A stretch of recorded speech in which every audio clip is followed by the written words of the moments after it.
لیا بٹھا موڑ سے دربار راجن شاہ جانے والا روڈ ضلعی انتظامیہ اور سیاسی نمائندوں کی عدم دلچسپی کا منہ بولتا ثبوت۔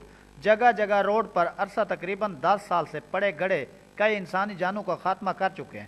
سینکڑوں بستیوں کے لوگوں کے اس روڈ سے آمد و رفت جاری و ساری رہتی ہے۔ اس روڈ کے ارد گرد گرز اور بوائز سکول بھی گورنمنٹ کے قائم ہیں۔ سکول جانے والے بچوں کے لیے بھی پریشانی کا سبب بنا ہوا ہے۔ لوگوں نے کہا حلقہ 263 پی پی کے منتخب ایم پی اے اور ایم این او کو دیکھنے کے لیے بھی علاقہ کے مکین ترستے ہیں۔ اس سے پہلے بھی منتخب ہونے والے قومی اور صوبائی رکن اسمبلی نے کبھی اس روڈ کی طرف غور کرنا زحمت بھی نہ سمجھی ہے۔ اب پوچھتے ہیں روڈ پہ جانے والے لوگوں سے۔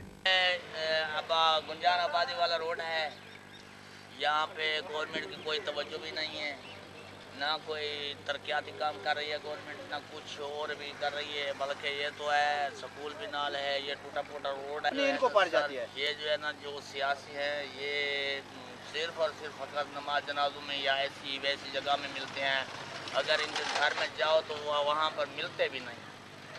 کیمرہ مین ٹیم کے ساتھ ملک فیض بھولر، پاک نیوز، لیا۔